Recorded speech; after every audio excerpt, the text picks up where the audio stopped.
within the R environment. So we have to break these subsets up into level 2 subsets. But now we have no conditioning variables. But that's not to say there isn't plenty to think about. Actually, the intellectual framework that we have here is one in which we're thinking, well, it's like a design experiment. We're picking from among possible values when we do this. Now, of course, there are some differences, but nevertheless, like the intuition that guides you, especially about where to pick points in a design space to most effectively do what it is you want to do. That's a big topic in experimental design. People spend whole careers thinking about that. So there will be an element of that. Now, one thing I do want to say is that Jeff's been working on this, and this is really a start. So we're really showing you more of the thinking and the methodology that gets used to attack the problem. We don't have, well, we have some answers, I suppose, some ideas, and there are some things that are immediately obvious. But on the whole, there's still a lot more work to do to make a number of the judgments that we do need to make about what works and what doesn't work so well and what works terribly and things like that. So anyway, so Jeff will tell you all about it. Okay, so my name is Jeff Lee, and I'm a graduate student working with Dr. Cleveland. First, can you guys in the back hear me?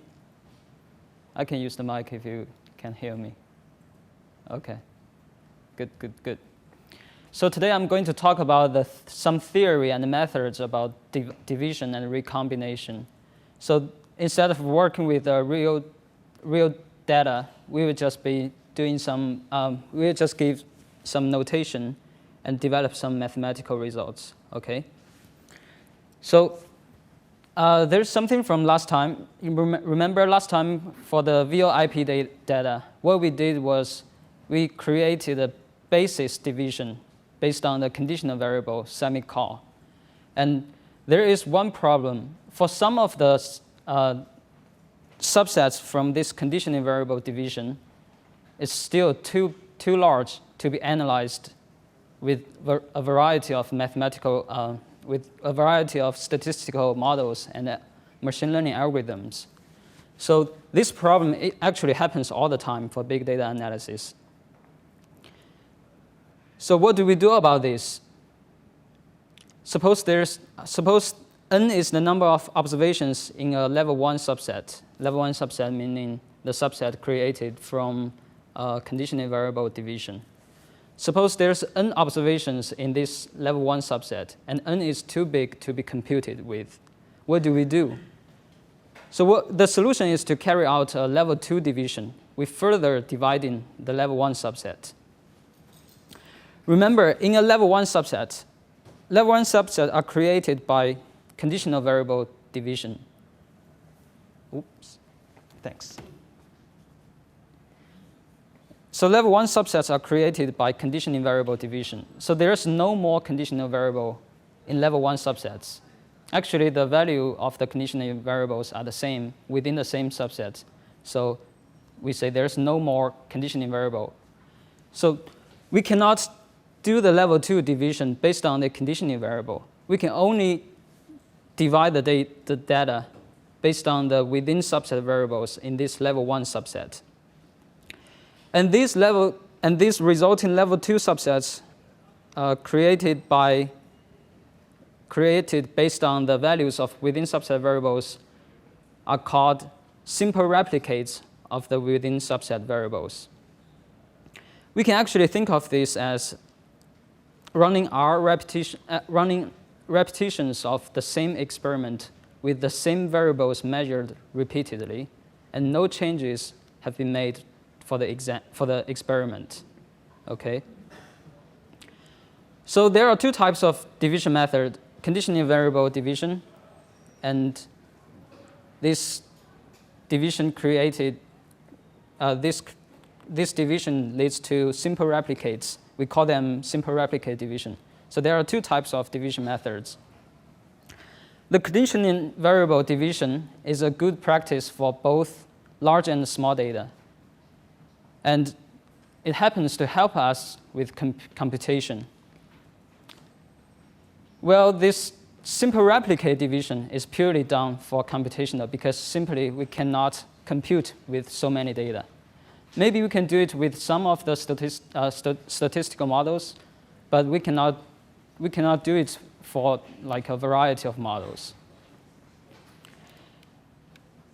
And so the question is, how do we divide the data? How do we do the simple replicate division? This is a rather vague topic, so we will consider this issue in the context of vector response analysis. Vector response analysis covers a lot of models and methods in statistics and machine learning. And it's widely used in science and technology. Not surprisingly, to do the vector response analysis, we will use both numerical method and visualization method. For the visualization method, we will seek divide and recombine visualization methods that show the dependence effectively. And also, we will seek divide and recombine numerical methods that have good statistical properties, such as minimize the variance of the estimates. Here is a few examples of vector response analysis. You have probably seen most of them. There's linear regression, ridge regression, and the lasso. And there is nonlinear regression. And there is generalized linear model, including logistic regression, log linear models. And there's something we have been talking about, LOIS, local weighted polynomial regression. And there are also other non-parametric regressions, such as smoothing spline. And it also includes a lot of machine learning algorithms, such as linear classification, for example, support vector machine, and nonlinear classification, such as kernel method, and we've got neural networks and regression tree.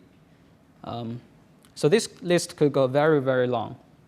Basically, it's widely used. That's why we are considering replicate division for vector response analysis. We will set up the notation for vector response analysis. So suppose there's a single level 1 subset with n observations, and there is a response variable. We have n measurements of that, denoted by y. And we also have p corresponding factors, xi1 to xip, and we also have n of them. And these p plus 1 variables represent the within subset variables of this level 1 subset. So the key thing about vector response analysis is we assume there is dependence of the response on the factors through this equation. The expected value of y is a function of the factors x. Also, we need to, for vector response analysis, we seek to specify a model for f, and we need to specify the variability of yi about its expected value. Of course, the variability of yi can also depend on the factors. This happens in a lot of cases when the variance of y increases as the magnitude of y increases. Okay. So we need to understand all these components to build a valid model and choose an algorithm that performs well. Okay. So for vector response analysis, to carry out the replicate division, there's one important thing I want to point out. That is, the division is based on the values of the factors, not the response. The reason is because we are modeling the response as a function of factors. We don't want to create any systematic pattern of the distributions of the response in the subsets. For example, certainly we don't want to put all the observations with similar response together to form a subset. In that case, there's no variability at all, or very small variability. So this will create a significant bias if we try to analyze the data using vector response analysis. Okay, so how to divide? The replicate division of these level 1 subsets the consideration of this replicate division are actually very close to those in experimental design. As I just described, it's like we are doing the repetition of the same experiments again and again with the same variables measured, okay? But there's something different. In the usual experimental design case, the design space is the region of the space the factors is the region of the space the factors lies in. It's the region that the experiment is to be run. So basically, we have a region of space, and we can choose any values of the factors as long as it is practically feasible, okay? But in our case, for replicate division, the design space is different. It's the endpoints we've got. It's the endpoints of the factors in this p-dimensional space, okay? We cannot choose like something out of it. That's all we got. We can only choose from it, okay? So suppose the number of observations equals to R times M, and then we can think of this division as running R experiments. We will choose M points from the design space each time and form a subset, or form a replicate subset. And each observation will go to one and only one experiment. Basically, the division of the data is complete. So every point belongs to a subset. And the subsets are exclusive. So there's no single observation belongs to more than one subset, okay? So since the replicate division is very similar to experimental design, what can we learn from it? Suppose we are running our experiments. Obviously, we want each experiment to be a strong learner, right? And by strong learner, I mean, first, for visualization purpose, it needs to have the ability to build and diagnose a model. And for numerical method, the division, together with a recombination method, should provide estimates of the functional relationship that is as accurate as possible, okay? Given that we must divide it into R subsets and recombine with our computationally feasible methods. So let's look this in details. For visualization of each of the subsets, the endpoints in this subset is going to be visualized. And we will try to build a model and diagnose this model that fits the pattern of the data across the whole design space. This is very important. We are fitting a model across the whole design space. So what we want is that each subset, the value of the factors should span as well as possible in the design space. And we certainly don't want to miss any sub-regions of the design space by a significant number of measurements, okay? It's because for local, suppose the subsets are local, if we visualize the data for each subset, all we can see is the local behavior of this dependence.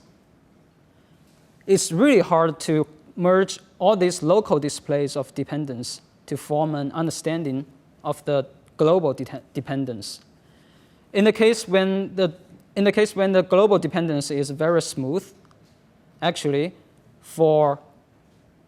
if we look at the local displays, it will fail to show any dependence. Okay, so that's why we want the values of the factors to span the space as well as possible. This is the traditional blind man elephant analysis. We simply cannot just give a description of an elephant based on like a part of the based on investigation of a part of an elephant. And something similar occurs for numerical method too. local subsets tend to give larger variances of the estimate than subsets that are spread out. Okay. And so to develop some theory, we will simplify this problem a little bit more. We assume n equals to r times m. So r is the number of subsets we are going to create. And each has m observations within subset variables. So n is chosen that m is the data size that can be computed readily. I have to say the results do not depend appreciably on this. We just do this because we want to have some nice mathematical tractable results. Okay. So let's divide the data. Let big X be the n by p matrix whose ith row is the value of ith factor of the factor ith observation, and big Y is the n by 1 column vector whose ith row is yi. Again, the division is based on xi, but we will also divide yi accordingly. Since we are dividing this big X by a row, and the row is indexed as 1 to n, so it's actually equivalent to have a division of the integers from 1 to n. So let's suppose is, for s equals to 1 to r, is a division of 1 to n, where each subset is of size m. Then we use this x sub s to denote the m by p matrix for the s subset. And we use this y sub s to denote the response vector of the subset S. Okay? So together, XS and YS is one subset, is one replicate subset. As S goes from 1 to n, we have 1 to r, we have r subsets. And for each of the subsets, we will assume there's a same regression model or factor response analysis model for each one. So we still have this dependence.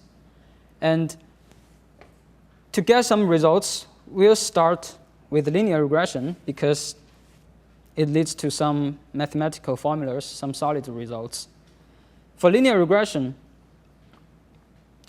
the response y is a linear combination of the factors x, and the errors are IID normal. And we can write it as matrix, where x is called the design matrix. So we know for linear regression with normal error, IID normal error, the least square estimate is the best. It's actually the best linear unbiased estimate of all linear unbiased estimates. And the covariance matrix of least square estimate, we denote it as CLS, is related to the design matrix times the constant, which is the variance of the error. Okay? And suppose we have divided the data into R subsets of size m. So the subset estimate for each subset, because we are assuming linear regression model again. So obviously, we will calculate the least square estimate for each subset, which will be beta hat ls sub s. And because the subsets are independent, essentially it's because of the errors are independent. So the subsets are independent. So the variance, the least square estimate for each subset is unrelated. So we have this nice covariance for the least square estimate for the whole, So first we have the covariance matrix for each of the subset estimates. And suppose we recombine the estimates by using the arithmetic mean, which means we just take the sum of the subset estimates and divide it by r. Then because each one is unrelated, we have the nice covariance matrix of the divide and recombine estimator as the sum of the covariance matrix for each subset divided by R squared. We say this beta hat D and R is an arithmetic recombination. That's because there are a whole lot of other algorithms to do the recombination. So we are using arithmetic mean. You can use the weighted mean. For example, you can weight by the variance for the subset estimates, right? And we can also use something else, such as the maximum, the mean, the median of the subset estimates. There are a variety of choices, but we are using arithmetic mean to see some formulas and see some results. All right. Okay. So we have the suppose we have the division. Actually, we can write down the least square estimates using all the data in the forms of subsets, as you can see. As you can see from this formula, we can easily calculate least square estimates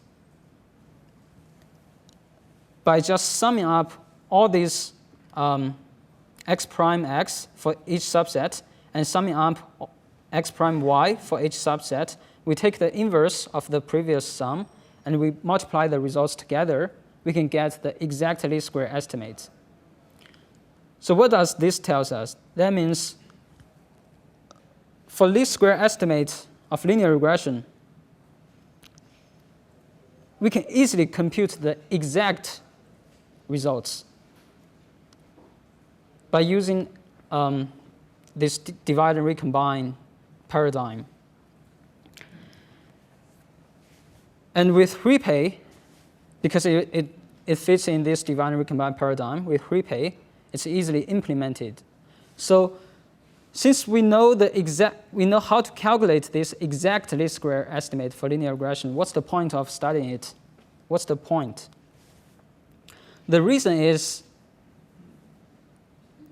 in practice, while the linear regression, the least square estimate for linear regression, and some other generalized linear model can be easily parallelized, most of the methods, most of the statistical analysis methods cannot be parallelized, or it's very complex to parallelize.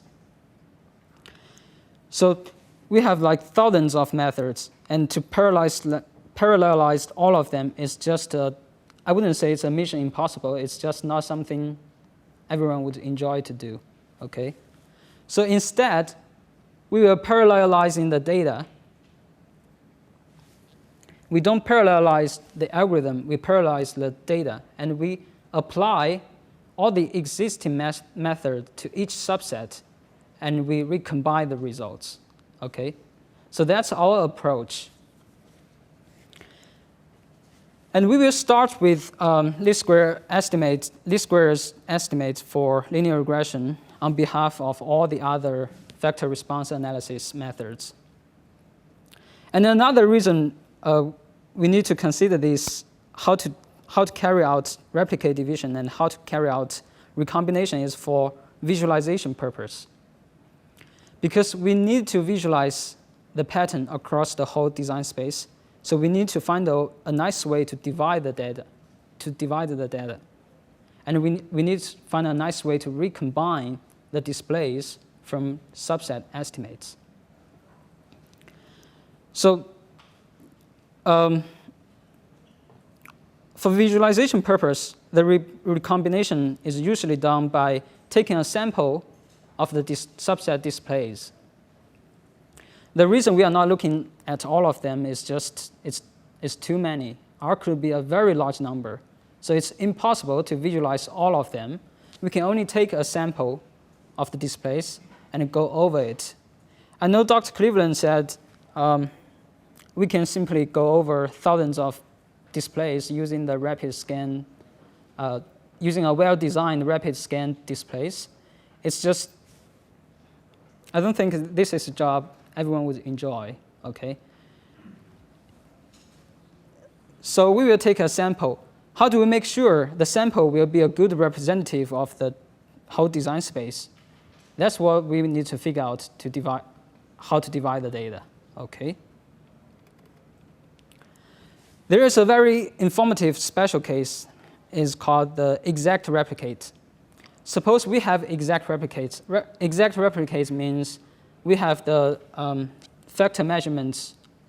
We have R exact replicates of M points in the design space, where M is not too large so that we can just readily compute with. So basically, there are M unique values of the factors, and each one is repeated R times. Suppose we have exact replicates, then common sense tells us we just take every exact replicate as a subset. In this way, we have this exact replicate division. Then each subset, because it contains all the unique values of the factors, so it provides a very effective visualization of the whole design space because it covers all of them. And also, for estimation of the functional relationship, it will also do well because it spreads out, because it is spread out. Actually, for linear regression, exact replicate is optimal. Exact replicate division is optimal, sorry.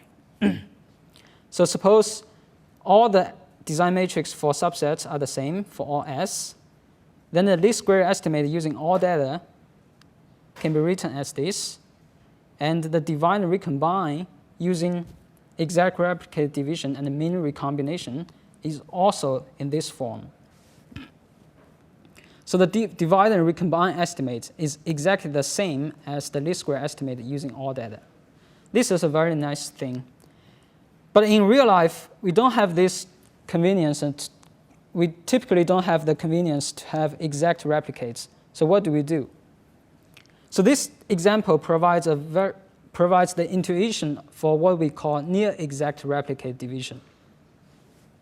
Basically, near exact replicate is to make the subsets as close to exact replicate as possible. So what we do is we first divide the M points in the design space into M local neighborhoods with R observations in each. Okay? Then we form R near exact replicates by taking one point from each neighborhood at a time. So here is a plot showing just an example showing what do we mean by near exact replicate. So there are 256 points here, and we have two factors, x1 and x2. And we want to divide the data into 16 subsets with 16 observations in each. So first, we create these R neighborhoods on the two-dimensional plane. And then we take one point from each neighborhood to form one near exact replicate. So the points colored red they together form one near exact replicate. So as you can see, the way we create near exact replicate is the opposite of local subset, because local subset will do a bad job in both visualization and numerical methods. So we will go the opposite way. We want the subsets to be as close to exact replicate as possible, because we want to reproduce the nice properties of the exact replicate. Okay, and this does serve both as visualization and numeric estimation, because it's well spread out. So each subset is a good representative of the design space, and the estimation, the numerical estimation has a smaller variance than local subsets. Obviously, there's one issue, that is the added computational burden. We need to create these R neighborhoods, these M neighborhoods, and then form R near exact replicates. I don't want to talk too much about this, But I just want to say, first, this is a must-do for visualization purpose, because we want to visualize the data. We want to visualize the whole design space from each subset. And this actually is going to be done once for all kinds of analysis. Suppose you have the data, you create the near exact replicate once, and then you can experiment a variety of statistical models on each subset, and then form a model for all the data. Okay, and the other thing is, it actually doesn't have to be this algorithm to create near exact replicate doesn't have to be optimal. It could be rather simple and pushes the things toward near exact replicate, and the performance will also be good. So obviously there is a balance between the simplicity, the complexity of the algorithm to divide the data, and how close are the subsets to near exact replicates. Okay. And there's another division method, that is the random replicate division. So for random replicate division, we mean we just randomly sampling without replacement to create R subsets, each of size m. This is probably the first division method when you think about divide the data, right? Because it's computationally quite easy. But this is not very attractive because for visualization, it makes no effort to span the design space. We could end up with some, not all of them, but we could end up with some local subsets. If we look at the plots, the displays for local subsets, we will fail to judge the pattern of the data, okay? And also because local subsets tend to give poor estimation. So random replicate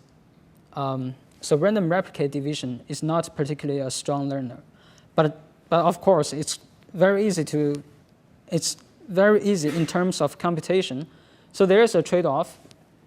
If the random replicate division is not doing too bad a job in terms of estimation, then we might just use it to compute because it's so easy to implement. Okay, so we have all these different kind of division methods. How do we judge different procedures? We propose 3 measurements. The first one is to compare the variance. Oh, I forgot to mention, at least in linear regression setting, all the estimates are unbiased estimates. That's why we are just comparing the variance. So the first measurement is to look at the variance of each individual regression coefficient. Of course, we can compare the divide and recombine estimates with least square estimates, and also we can compare 2 different divide and recombine estimates. The second measure is called the generalized variance. It's a multivariate measure of variability, and it's defined as the determinant of the covariance matrix of this coefficient estimate. So for this one, a natural measure of the efficiency of divide and recombine estimate, suppose we want to compare a divide and recombine estimate with least square estimate.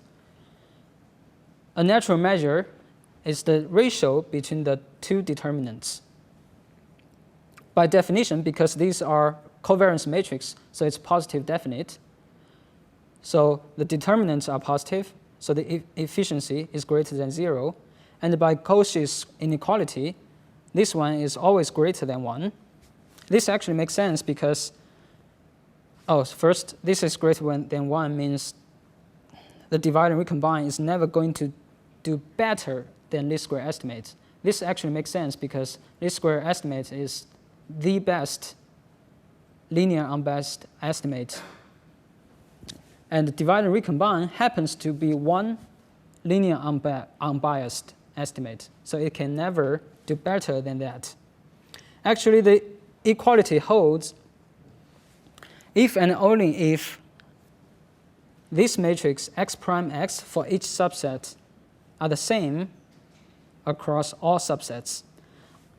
So first, the exact replicate case is just one example of this, and we will give another example where this holds, but it's not exact replicates. Okay, and then the third measurement is the accuracy of regression surface estimation. So sometimes for linear regression, people are not really interested in the coefficients itself. We are maybe more interested in the regression surface, which is x prime beta, or you can call this prediction if you prefer. Okay, so we look at the variance of this regression surface at x. It's x prime times the covariance matrix of beta times x. And also, we can compare divide and recombine estimate with least square estimate at x by defining this ratio, Rx, which is the ratio between the two variances. And this Rx actually is bounded by the largest and the smallest eigenvalues of this matrix. So basically, what does this mean? The upper bound lambda 1 is the worst we can get by using divide and recombine across the whole design space, okay? Because here, the thing that is varying is x, basically is the value of the factors. And the lower bound lambda p is the best we can achieve by using divide and recombine. That's the minimum difference between these two variances. Okay? And so we have these measurements. You might ask, how does random compare with near exact replicate? The answer is we don't know, because we just started to develop those theories. But we have run a few simulations to show the performance of near exact replicate compared with least square estimate and the random, and also compared with random replicate division. Okay, but before I jump to the simulations, I will just show you two small examples where near exact replicate is doing a good job. The first one is the linear regression with circular data.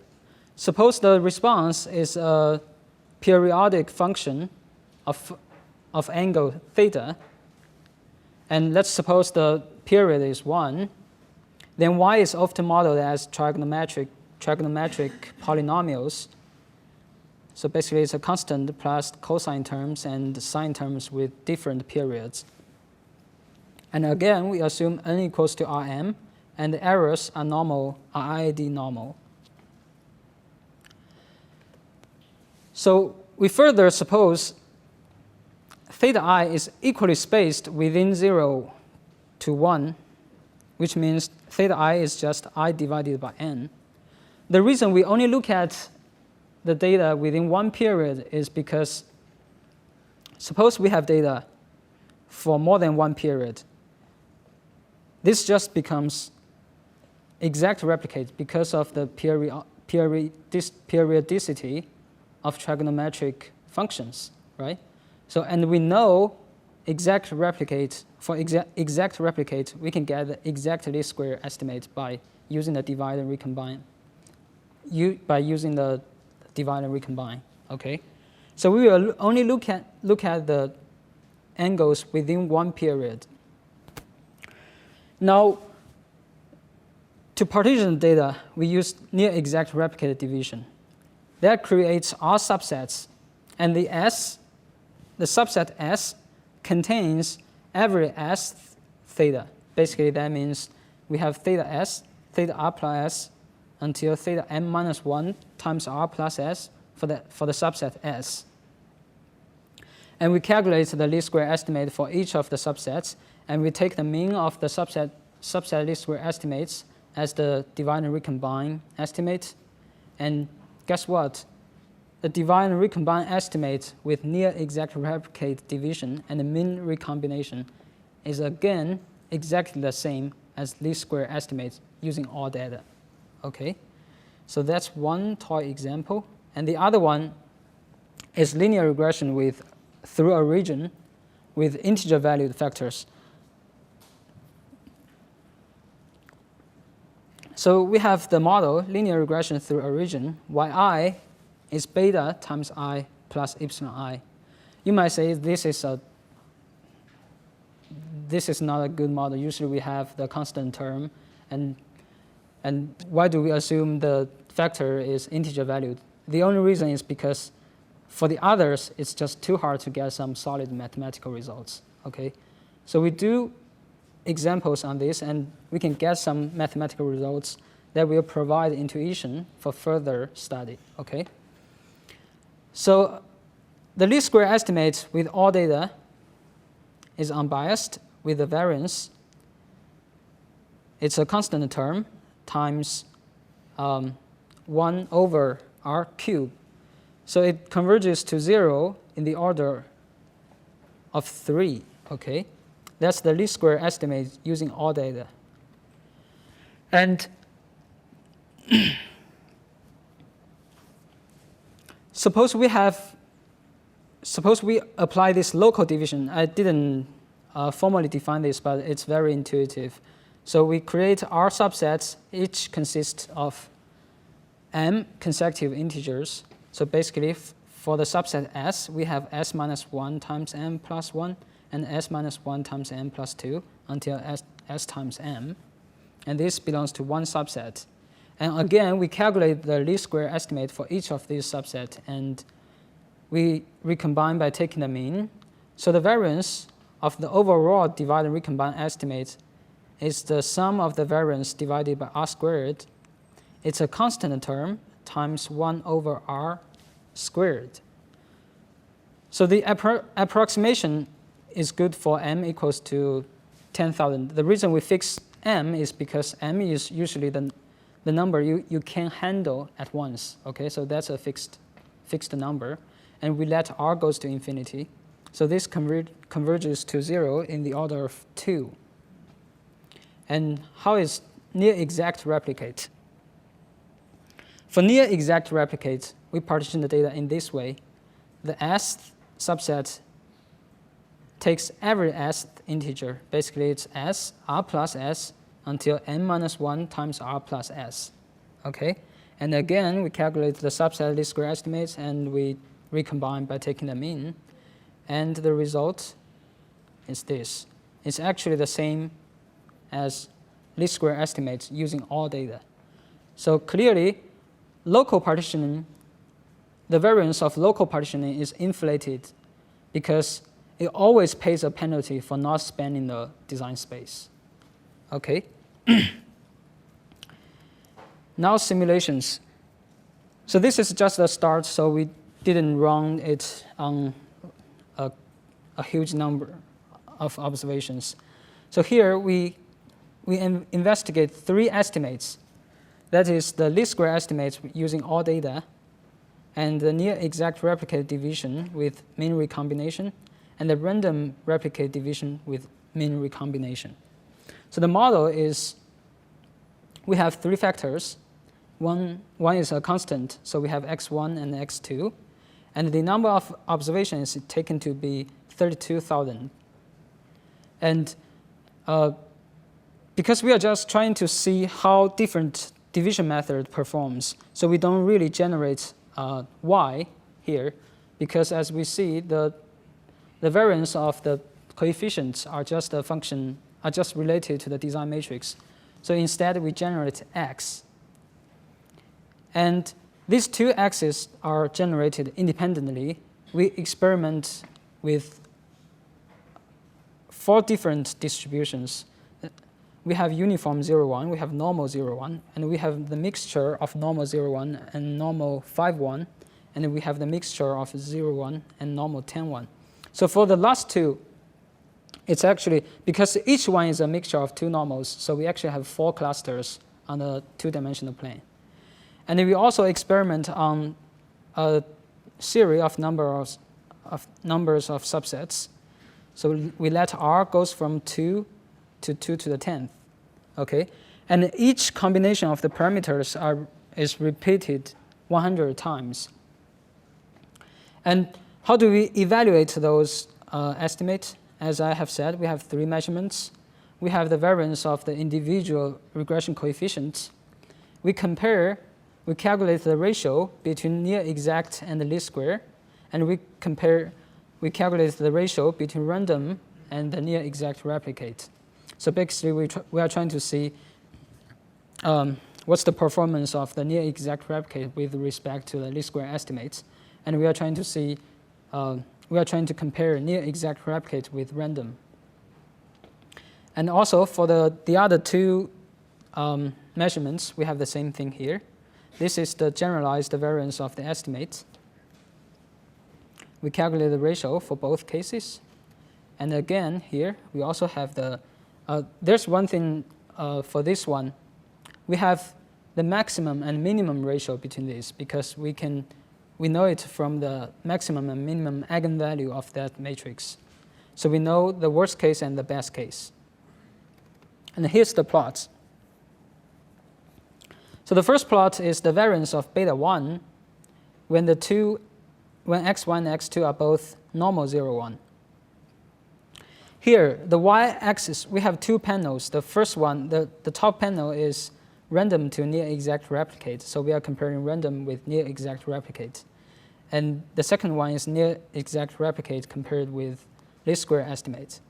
So on the y-axis, it's the number of subsets. So it goes from 2 to the 1 to 2 to the 10. And the x-axis is the variance ratio of beta 1, okay, between the 2 cases. So here, as we can see, when we are comparing near exact replicate to least square estimates, so when the number of subset is really small, so basically we have 32,000 observations.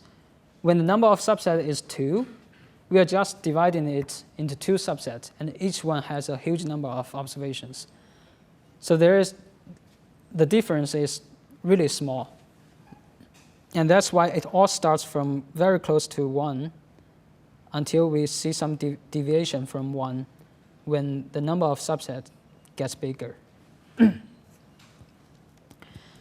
So when we compare the near exact replicate with least square estimates, it's about like 3% for the worst case when the number of subset is 2 to the 10th, it's about 3% inflated. And for random and near exact replicate, it's about 11%. So random is doing worse than near exact replicate.